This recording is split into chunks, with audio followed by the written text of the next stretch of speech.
Alhamdulillah kita dapat melanjutkan pembelajaran kita hari ini walaupun dalam keadaan online atau daring. Ibu harap kalian semua dalam keadaan sehat walafiat dan dilindungi oleh Allah Subhanahu wa Ta'ala. Sebelum kita melanjutkan pembelajaran kita hari ini, alangkah baiknya kita membaca doa di dalam hati masing-masing. Membaca doa dimulai. Bismillahirrahmanirrahim.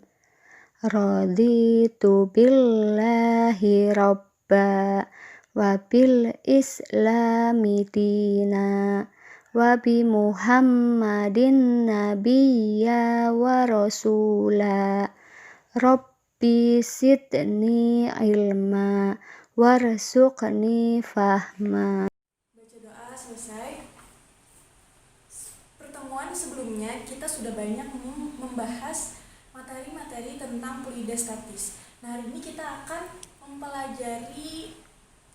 mempelajari fluida statis. Itu materinya itu adalah viskositas. Jadi tujuan pembelajaran kita hari ini itu adalah kita dapat memahami viskositas dan penerapannya dalam kehidupan sehari-hari. Langsung saja Ibu lanjut langsung ke materi.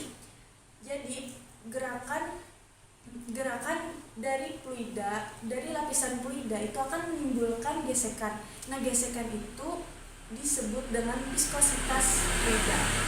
Jadi semakin besar viskositas fluidanya, maka benda akan kesulitan bergerak di dalam fluida tersebut. Kemudian, dalam kehidupan sehari-hari, viskositas itu dikenal sebagai ukuran kekentalan dalam fluida. Viskositas itu ada viskositas pada zat cair dan viskositas pada gas. Yang pertama itu viskositas pada zat cair. Itu dihasilkan karena adanya kohesi di antara molekul-molekul zat cairnya. Sedangkan viskositas di gas itu diakibatkan karena adanya tumbukan di antara molekul-molekul gas. Selanjutnya itu viskositas fluida. Itu ditentukan viskositas fluida itu ditentukan secara kuantitatif melalui koefisien viskositas yang simbolnya itu adalah eta. Nah, satuan internasional atau satuan SI-nya itu adalah N/S/m² atau bisa disebut dengan Pascal Second.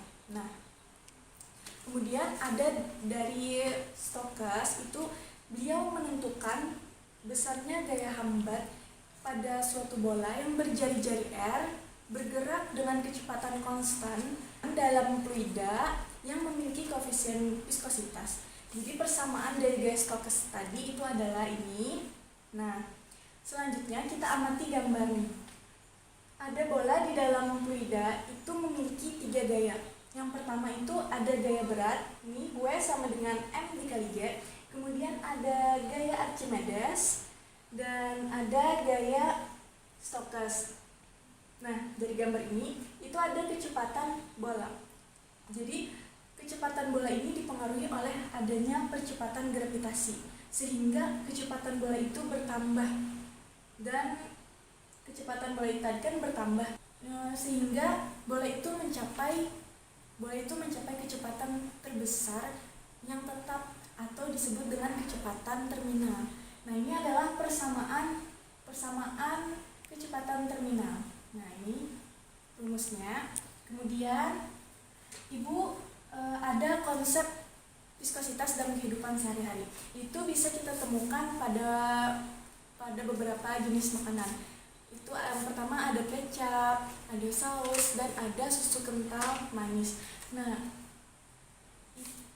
jadi kekentalan pada jenis makanan itu berpengaruh pada suhunya. Makanya di kemasan itu biasanya ada kan tulisannya simpan pada suhu ruang. Nah, jadi makanan itu harus disimpan pada suhu ruangan. Jika suhunya naik, maka kekentalannya akan menurun dan cita rasanya juga akan berubah. Nah, jadi lebih baiknya makanan itu disimpan pada suhu ruangan. Nah, di sini Ibu ada contoh soal, kita kerjakan bersama-sama. Nah, dari soal itu kita lihat yang diketahuinya, Ibu tulis diketahui itu ada R-nya, jari-jarinya 0,2 cm, atau kita ubah jadi meter itu 2 kali 10 pangkat min 3. Kemudian ada ini massa jenis fluidanya yaitu 900. Kemudian ada massa jenis bolanya 5000 kg per meter kubik. Kemudian ada etanya itu 11 dikali 10 pangkat min 2 kg per meter kubik. Nah, kita mencari di situ soalnya kita mencari kecepatan terminal. Rumusnya tadi kan 2R kuadrat G per 9 eta dikali U bolanya dikurang U fluidanya. Kita masukkan nilainya. R-nya tadi 2 kali 10 pangkat min 2 min 3. Kemudian gravitasinya kita pakai itu yang 10 per 9 etanya tadi 11 dikali 10 pangkat min 2. Sini 5000 kurang 900. Sudah nih dihitung, kita dapat hasilnya itu 0,165 meter per sekon. Nah, ini hasilnya. Demikian pertemuan dari Ibu. Mohon maaf banyak terdapat kesalahan.